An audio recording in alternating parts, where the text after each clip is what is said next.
I don't need you or that defective child. My husband said those exact words right in front of our 8-year-old daughter. He gave me 48 hours to get out, while his mother was already measuring the windows for new curtains. They thought I was crushed. But in those 48 hours, I turned their lives into ruins. Julian had no idea I was holding secrets that would put him behind bars for decades. Listen to how an invisible wife it delivered a strike no one saw coming. Harrison Thorne's face drained of color, completely white, as if the life had been sucked out of him. As the highest-paid divorce attorney in Texas, a man whose reputation was built on an unbroken streak of victories, he stood there with trembling hands, frantically leafing through documents he clearly hadn't known existed. My husband, Julian, sat beside him. I watched as his smug grin evaporated like mist under a harsh sun, replaced by a look of pure, cold terror. This was the man who had ordered me out of our home. The man who had spat insults at our daughter. The man who was certain he was about to strip me of everything I owned. He finally understood the truth. He hadn't just lost, he was destroyed. But to understand how we got to this courtroom, I have to take you back 7 weeks. 7 weeks ago, I was certain my life was over. My name is Sienna Vance. I'm 34 years old, and for a decade, I believed I was living a good life. It wasn't perfect, but it was mine. Before I became a mother, I was a forensic accountant, one of the best. I made a career out of finding money that people tried very hard to hide. I dismantled fraud schemes that executives thought were foolproof. But when our daughter, Ruby, was 2 and diagnosed with a chronic respiratory condition, Julian convinced me to walk away from it all. She needs you, he told me. I make more than enough for the 3 of us. You can always go back to your spreadsheets later. So, I traded my career for carpools and nebulizer treatments, supporting his ambitions while mine gathered dust. That's how the trap is set, I suppose. That Tuesday evening started with the deceptive rhythm of the mundane. I was finishing dinner, and Ruby was at the kitchen table working on her math homework. Then Julian walked through the door early. That should have been my first warning. Julian was never early. He loosened his silk tie, sat across from our 8-year-old daughter, and calmly announced that he had filed for divorce. He said it with the same detachment he might use to mention he dropped off the dry cleaning. But as he kept talking, the words began to feel like physical blows. He wanted the house, the cars, the investment portfolios, everything. He told me he'd already retained Harrison Thorne, and that I should save myself the dignity of a fight I couldn't win. Then he looked at Ruby, our baby, who was sitting right there, absorbing every word, and said something that branded itself into my soul. I don't need you, he sneered, or that sickly, fragile brat. He actually called her that. He spoke about our daughter as if she were a defective piece of merchandise he was returning to the store. Ruby burst into tears, and I pulled her into my arms, feeling my world fracture. Julian just sat there, looking irritated, as if our grief was a minor scheduling conflict. The doorbell rang. It's funny how when your life collapses, there's always someone waiting at the door to kick the rubble. Julian's mother, Beatrice, let herself in. She had a key, of course. Beatrice treated boundaries the way a storm treats an umbrella. She marched into my kitchen as if she were the new landlord and immediately pulled a small silver tape measure from her designer handbag. She began measuring the windows for new curtains while her granddaughter sobbed 3 feet away. Beatrice had never hidden her disdain for me. I was from a middle-class family, a state school graduate. I lacked the pedigree, the social standing, and apparently, the correct taste in window treatments. For 10 years, she'd peppered our lives with passive-aggressive comments about my cooking, my house cleaning, and my parenting. Now, she was in her glory. She told Julian how proud she was of him for finally making the right choice. She said she always knew I was only after his bank account. The irony of that would eventually be his undoing, but in that moment, it was just another knife in the dark. Julian gave me 48 hours to pack and leave. His house, he called it. The home where I had spent 8 years, the home where we had brought our daughter back from the hospital. 2 days to erase 10 years of breathing. I didn't sleep that night. I sat in Ruba's room, listening to the faint, persistent wheeze in her chest, trying to understand how I had missed the rot beneath the floorboards. I thought about the late nights, the sudden influx of business trips, the way he'd started shielding his phone screen.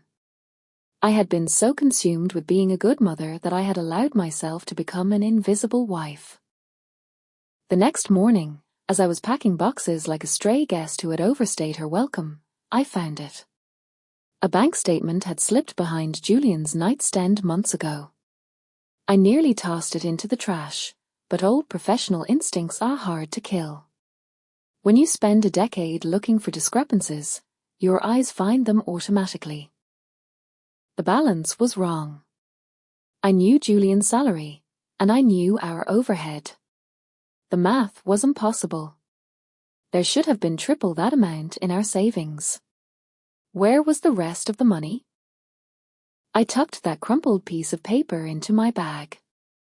At the time, I didn't know if it was hope or just habit. But that single sheet of paper was about to change the direction of the wind. The balance was a joke. I knew Julian's income down to the cent, or at least I thought I did.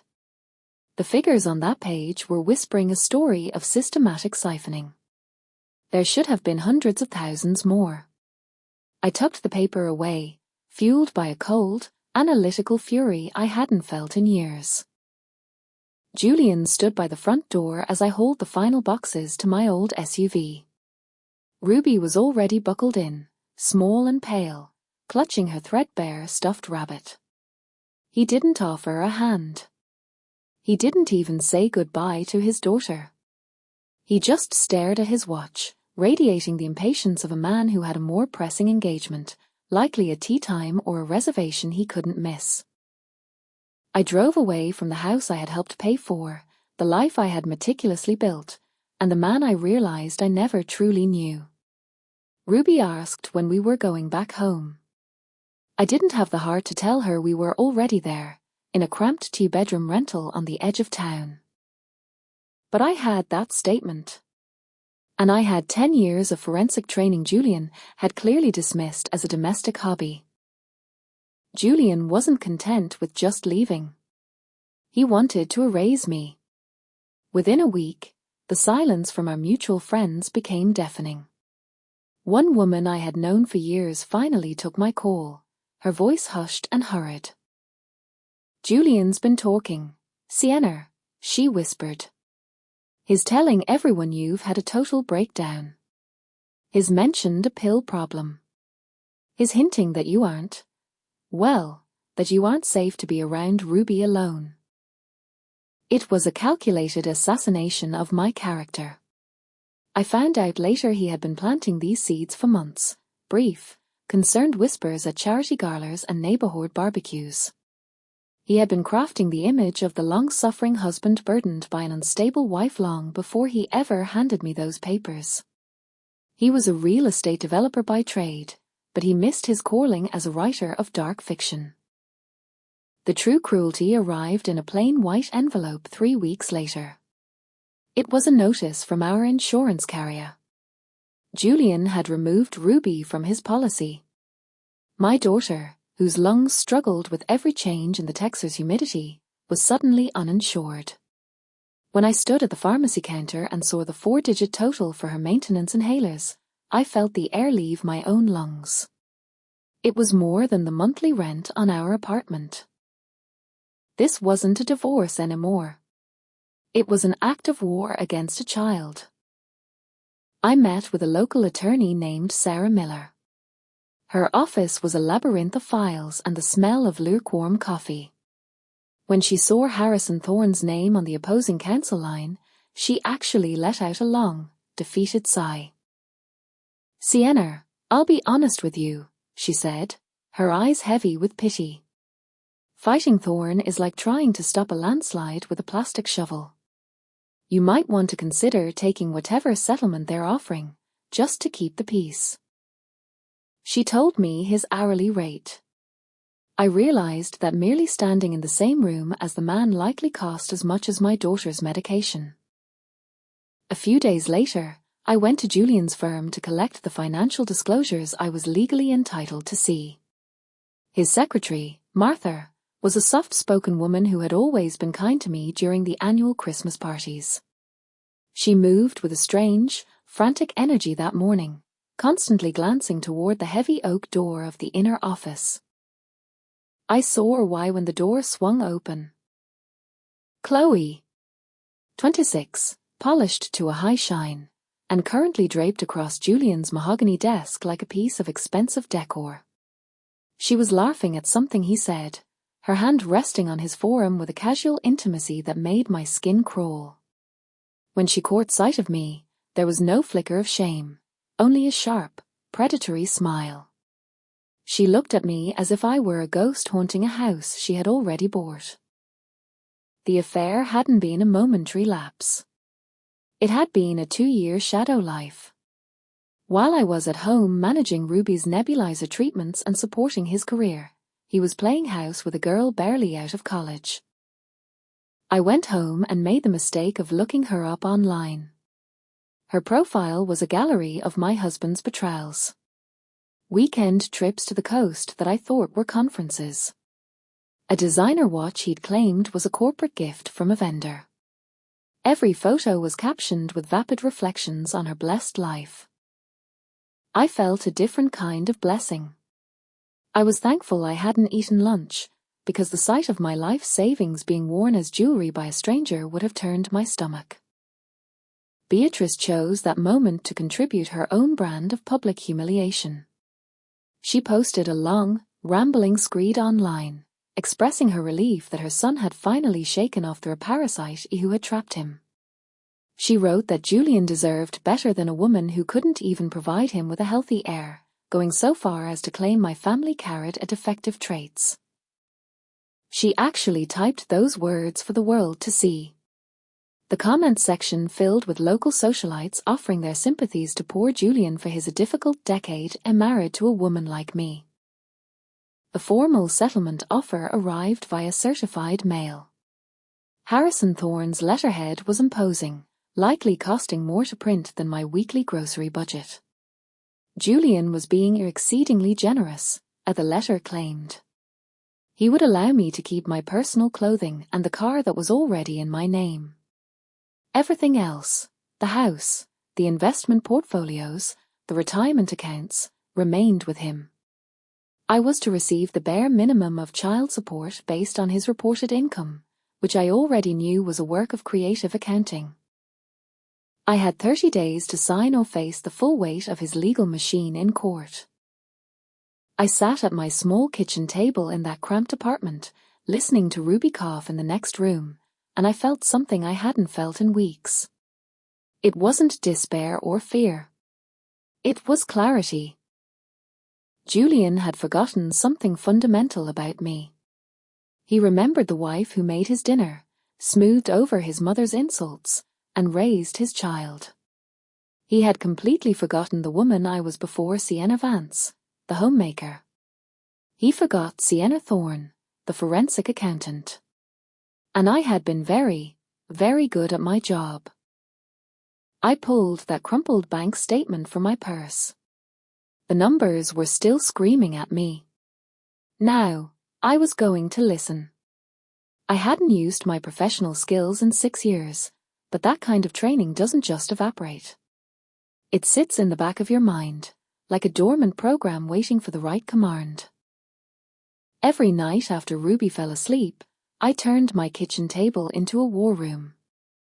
I spread out bank statements, tax returns, and credit card bills, Anything I had managed to legally scavenge during the initial discovery phase, combined with the meticulous records I'd kept over the years. Accountants are natural hoarders of paperwork. It's our greatest virtue and our secret weapon. My grandmother used to say that numbers don't lie, but people use numbers to lie all the time. Finding those lies was my specialty, and Julian had been lying for a very long time. I called my old college friend, Natalie Ward.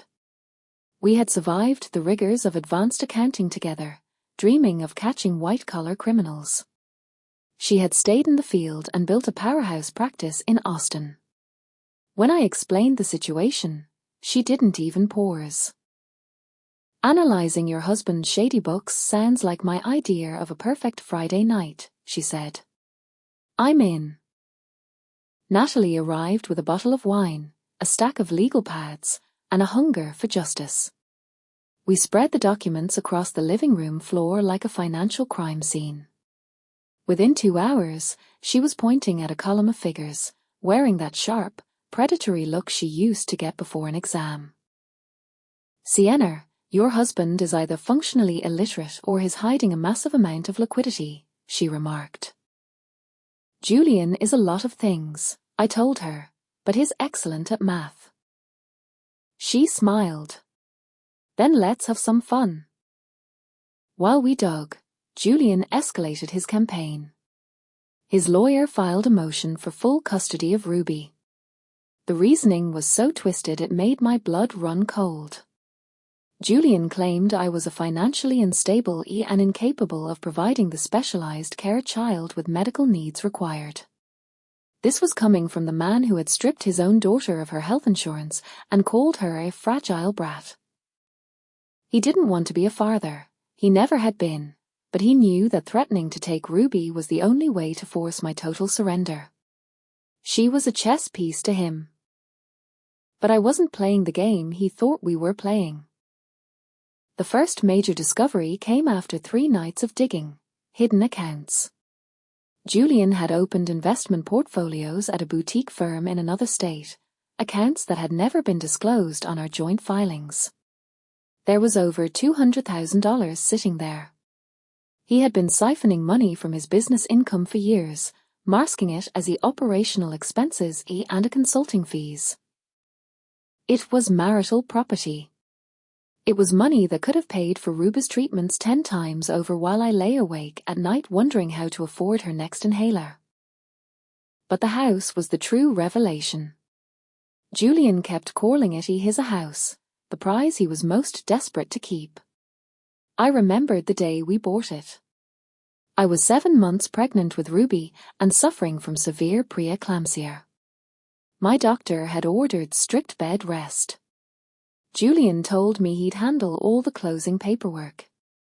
He brought the documents to the bedside, and I signed wherever he pointed because I trusted my husband with my life.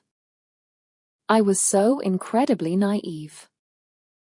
My grandmother had passed away during our first year of marriage, leaving me $200,000. It was my safety net, my inheritance, and I had wanted to use it to build our future. We had put $175,000 down on that house, my money. I had the bank transfer records. I had the original closing statement showing the source of the funds. But when Natalie and I finally looked at the deed, really looked at it, my name was nowhere to be found. Julian had titled the property solely in his name. He had taken my inheritance, used it to buy the roof over our heads, and then carefully ensured I had no legal claim to it. I called Natalie at midnight when I realized what he'd done. "Do you have the proof of payment?" she asked. "I have everything," I said, my voice trembling. The transfer, the original letter from the estate, the closing breakdown. "Then Julian is either catastrophically arrogant or incredibly stupid," Natalie replied. "Or both. And we are going to bury him under his own greed." But we found more. So much more. A shell company registered in Delaware. offshore accounts in jurisdictions that felt like a map of another world. It was a pattern of transactions that read like a textbook on embezzlement. Julian wasn't just hiding assets from me, he was bleeding his own business partners dry. He was committing fraud on a scale that transcended a simple divorce. I thought of his partners, decent men I'd shared Thanksgiving dinners with. They had families. They trusted him. And he was stealing from all of us. My grandmother had taught me one final lesson: always keep your mad money separate. She insisted on a secret savings account no one could touch, because life has a way of surprising you. I had $8,000 in an account Julian never knew existed. It wasn't a fortune, but it was mine, and it became the foundation of my counterstrike. I also still held my professional certifications. I had quietly kept them current over the years, taking online continuing education courses during Ruba's nap times or in the silence of the night. I told myself it was just in case I ever needed to return to the workforce, but looking back, I think a part of me always knew this day was coming. The accountant in me had been preparing for a disaster even while the wife in me still believed in forever. The evidence was mounting, the pieces locking into place. But I needed a legal mind who wasn't intimidated by Harrison Thorne's shadow. I needed someone who could see the path to victory buried in Julian's arrogance. Natalie found her through a professional network. Her name was Diane Rivera. She worked out of a modest office above a small bakery in the historic district. No marble floors, no imposing art, just a desk buried in case files and a woman who looked at me as if she'd already won my case. Diane had been practicing family law for 22 years, and she had dismantled Harrison Thorne's strategies twice before. He still pretended to forget her name at bar association events, a fact that she found utterly delightful. I was honest with her from the start. I couldn't afford her standard retainer. But as Diane leafed through the evidence Natalie and I had compiled, her eyebrows climbed higher with every page. When she reached the end, she leaned back and smiled. "I'll take this on a partial contingency," she said. "A small retainer now, and a percentage of the final judgment. Because, Sienna, this isn't just a case. This is a house of cards built on quicksand in the middle of a hurricane." Natalie's loan covered the initial costs. The $8,000 from my grandmother's secret fund paid for the filings and document retrieval. My grandmother had been gone for nearly a decade, but she was still looking out for me. I think she would have loved the poetic justice of it all. Diane's first instruction caught me off guard. "Act defeated," she told me. "Let Julian believe he's already won. Cry when you need to, look confused by the legal jargon, and let his team bask in their own arrogance. The more confident they are, the sloppier they get. And sloppiness leaves footprints." So, I played the part. I became the overwhelmed, broken housewife. When Thorne's office sent threatening letters, I replied with timid requests for more time. When Julian called me to gloat about his inevitable victory, I let my voice tremble. He told me I should just take the deal and save myself the public humiliation of a trial. "I'm considering it," I whispered. He laughed. "That's the smartest thing you've done in years, Sienna." While he was laughing, I was systematically dismantling his life. Natalie and I worked through the nights, documenting every hidden account and tracing every illicit transfer. We calculated every dollar that should have been marital property but had been diverted into Julian's secret portfolios. The total wasn't $200,000 anymore. When we finally tallied the numbers, it was over $600,000. $600,000 stolen from our family, hidden from the IRS, and embezzled from his partners. My husband wasn't just an adulterer, he was a criminal. The evidence regarding Chloe was almost farcical. Julian had purchased a luxury SUV for her, a vehicle that cost more than I had spent on Ruby's medical care in 3 years. He had bought her jewelry, including a $4,000 diamond pendant I remembered seeing on a credit card statement. He had told me then it was a client gift. He had even rented a high-end apartment for their trysts, located less than 15 minutes from our family home. The receipts were all there, buried in his business expenses and filed as tax deductions.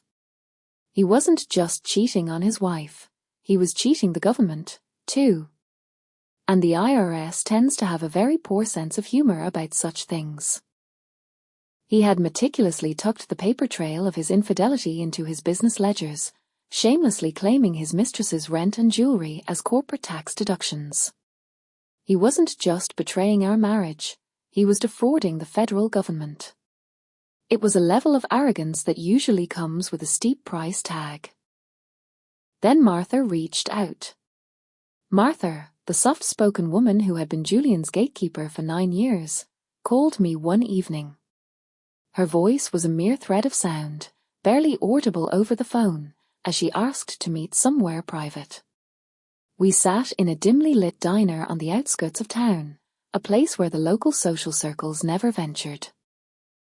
Martha had watched Julian build his empire from the ground up. She had seen him charm investors, navigate high-stakes deals, and slowly transform into a man she no longer recognized. For years, she had remained silent. She needed the health insurance. She was a single woman nearing retirement with no safety net to catch her. But 5 years ago, Martha's own daughter had been through a harrowing divorce. Her son-in-law, a man with deep pockets and even deeper connections, had systematically stripped her daughter of everything: her home, her savings, and for a agonizing 6 months, custody of her children. Martha had watched her own child break under the weight of a legal system used as a weapon. When Julian filed the papers against me, when she heard him disparage me and Ruby in the office, something inside Martha finally snapped. Or perhaps it finally healed. She had been quietly saving copies of documents for years, she told me. Just in case. She handed me a folder 3 inches thick. It was a map of Julian's downfall. There were records he thought he'd scrubbed from the server, emails he assumed were deleted forever, and a chronological paper trail of his fraud, cross-referenced by every illicit transaction. Martha had spent 30 years as an executive assistant. She knew exactly where the skeletons were hidden. "Do you understand what this will mean for you?" I asked her, stunned by the weight of the folder. "You'll lose your position. He might try to come after you legally." Martha offered a small, weary smile. "I'm 62 years old, Sienna. I'm tired of being a silent witness to wreckage. Some things are more important than a pension." She added that she had already secured a position at a boutique firm in the city starting in 2 months. She was done with Julian Vance. When Diane saw the contents of that folder, she looked like she wanted to cry with joy. She called it the most immaculate evidence package she had ever seen in her 20-year career. We had enough to win the divorce 10 times over, but more importantly, we had enough to trigger a federal landslide. Tax fraud, wire fraud, and embezzlement. Julian wasn't just going to lose the house, he was going to lose his freedom. We prepared 3 identical files. One for the court, one for an anonymous tip to the IRS, and one that would land on the desks of Julian's business partners 48 hours before our final hearing. They deserved to see the man they were in business with before the hammer fell. The hearing was set for 7 weeks after the initial filing. Diane had managed to expedite the date based on the urgency of Ruby's medical situation and Julian's fraudulent financial disclosures. The case was assigned to Judge Margaret Sullivan, a woman known for a scorched-earth policy regarding anyone who lied in her courtroom. The pieces were in place. Julian called me 2 nights before the trial, his voice light and triumphant. He talked about how much he was looking forward to closing this chapter. He even mentioned that he and Chloe were planning a trip to the Bahamas to celebrate his victory. Use your settlement wisely, Sienna, he advised with a patronizing chuckle. It's the last bit of help you'll ever get from me. I'll keep that in mind, I replied. Safe travels, Julian. I hung up and felt a wave of hysterical laughter bubble up in my chest. He had no idea the storm was already on his doorstep. The courtroom was smaller than I had imagined. Heavy oak paneling, the hum of fluorescent lights, and the distinct, sharp scent of old paper and nervous sweat. I had dressed with intentionality that morning, a charcoal suit, professional and understated. I wanted to look like the responsible mother I was, not the gold digger Julian had painted me to be. Diane had been clear, in family court, optics are everything. Julian arrived with Harris and Thorne as if they were walking onto a red carpet. They wore expensive suits and broad, confident smiles. Thorne carried a leather briefcase that likely cost more than my car. Julian even had the audacity to wink at me across the aisle, as if we were sharing a private joke. He truly believed the game was over.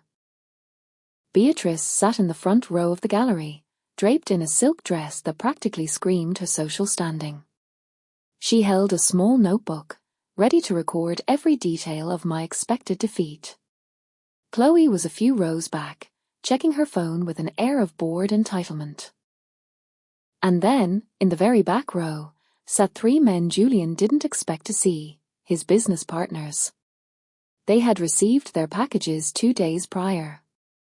They hadn't told Julian they were coming, and their expressions were as unreadable as granite. It was the first sign that Julian's world was about to tilt on its axis.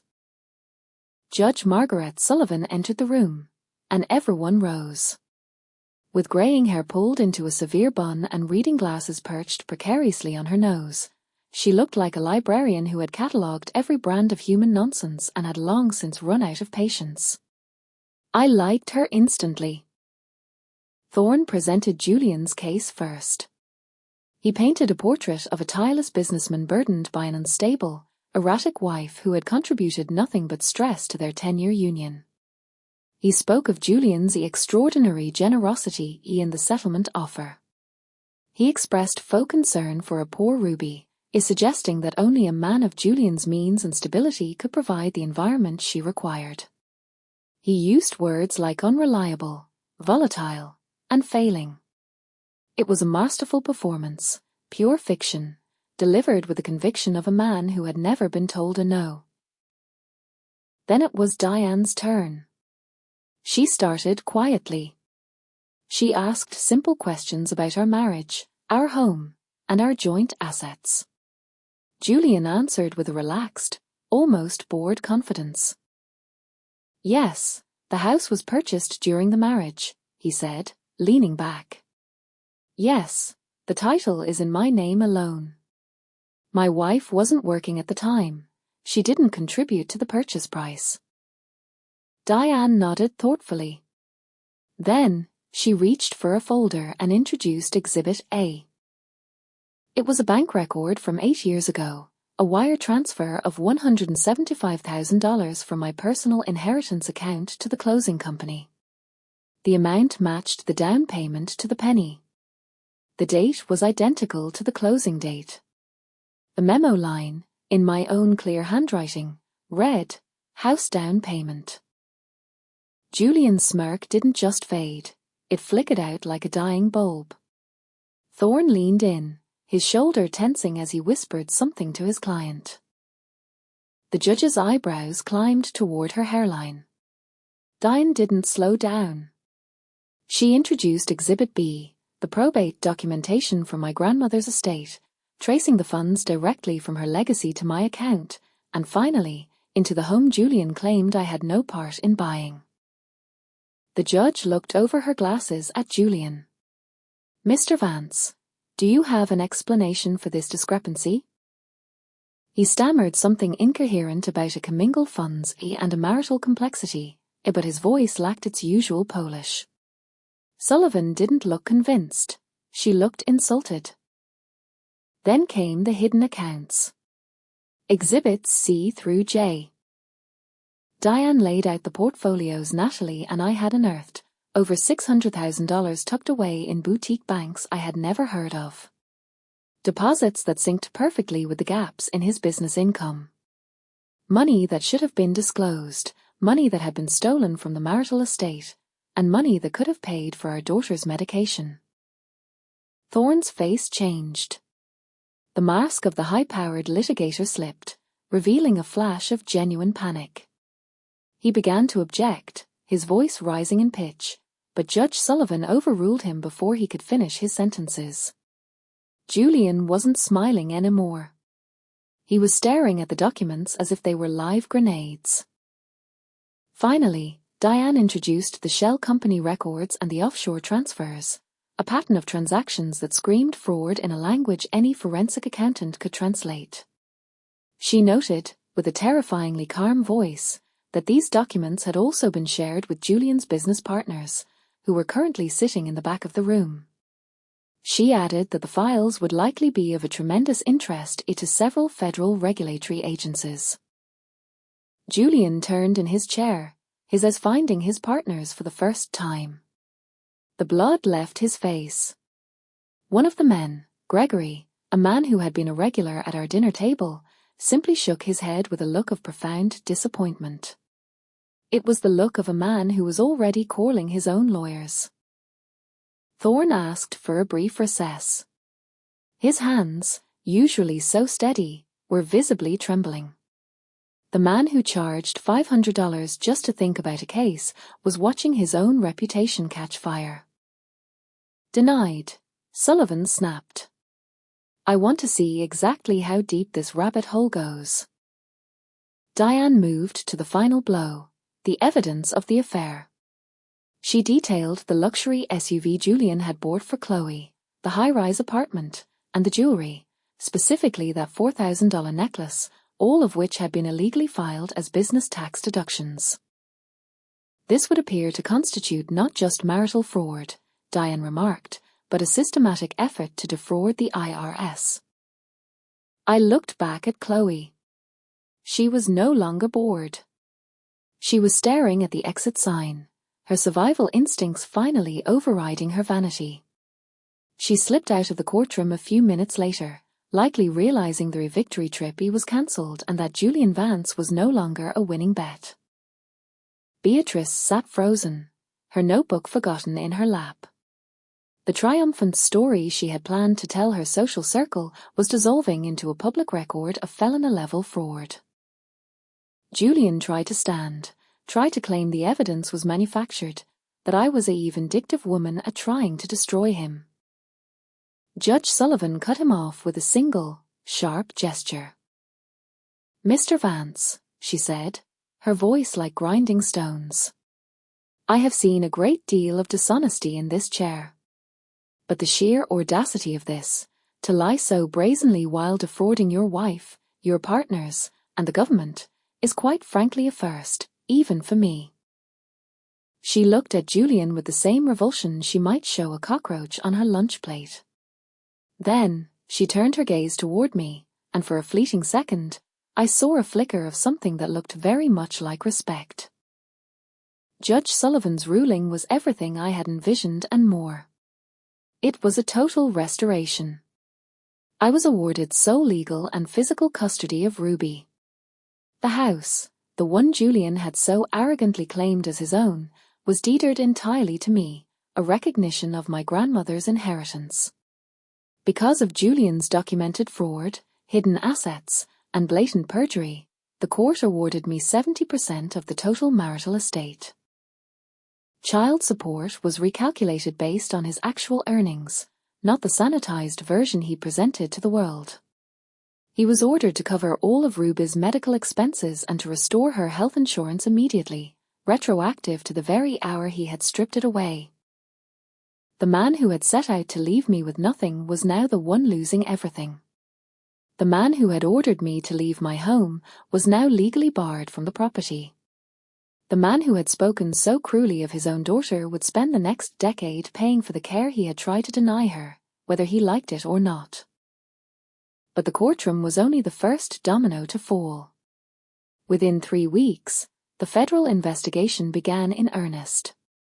The IRS is famously relentless when presented with evidence of systematic tax fraud, especially when it's as meticulously documented as Julian's. His assets were frozen. His passport was flagged at every port. The victory trip to the Bahamas was permanently cancelled. His business partners filed their own civil suit. Embezzlement from a partnership is a serious breach of fiduciary duty, and Gregory and the others were not in a forgiving mood. They wanted their capital back, plus punitive damages that would likely bankrupt him. Julian's legal team grew. Harrison Thorne had mysteriously developed a scheduling conflict that prevented him from continuing representation, likely wanting to distance his brand from a client facing federal indictments. Julian was now paying for a defense team that was billing hours they would almost certainly never collect. Beatrice's social media presence went dark. The gold digger in narrative didn't survive the scrutiny of public court records. I heard through the grapevine that she had scrubbed her accounts and was now telling her remaining friends that she had always harbored concerns about her son's character. Some people are incapable of change. They only change their masks. Chloe vanished from Julian's life roughly 45 minutes after the ruling. The apartment he'd rented for her was in his name, and with his bank accounts locked tight, the rent went unpaid. Her luxury SUV was repossessed 2 weeks later. I don't know where she went, and I found that I didn't care. She was merely a symptom of Julian's vanity. Martha retired exactly as she had planned. She sent me a card a few weeks later with a pressed wildflower from her garden tucked inside. She wrote that her daughter had cried when she heard the news and that, for once, the right side had won. I framed that card. It sits on my desk at my new office. Yes, I went back to work.